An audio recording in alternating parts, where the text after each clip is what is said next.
Allez, on cherche là, oui. On y va là. Doucement. Gicouette, stop. Gicouette, stop.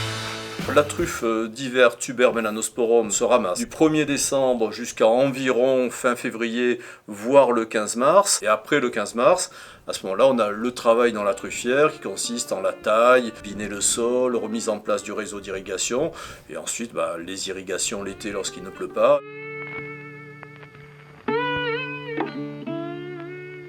On fait germer les glandes donc en fin d'hiver, en pépinière, donc une pépinière climatisée. Ensuite, on fait ce qu'on appelle l'inoculation, donc avec des truffes qui ont été congelées et décongelées. On met ces glandes qui ont germé, le broyat de truffe dans un substrat que l'on a fabriqué.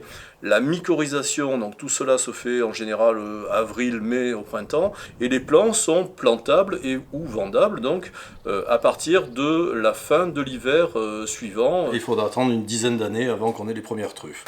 Doucement. Allez, on cherche là, oui.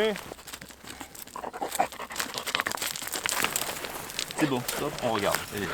Toute l'exploitation est en agriculture biologique. On a un respect total de notre terre. Franck s'occupe beaucoup plus de la production, mais je l'aide aussi. Et moi, je m'occupe plus de la commercialisation.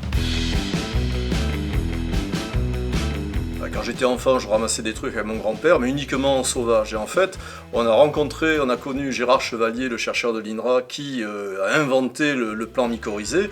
Et puis tout est parti de là, donc on a cherché des terres les plus favorables à la truffe. Et puis on est arrivé sur le plateau de Valençol, et en fait on a trouvé une propriété à vendre. On a acheté, et depuis 30 ans on est là. Le labrador n'est absolument pas gêné par les conditions météo. C'est un chien très généreux. Il donne, il travaille avec bonheur. Dès 2 mois, on s'amuse avec le chiot. Quand on a un morceau de truffe, on lance au chiot, le chiot le ramène, il a une petite récompense. La récompense ne doit pas être le but du ramassage. Le but du ramassage, c'est se faire plaisir et faire plaisir au maître.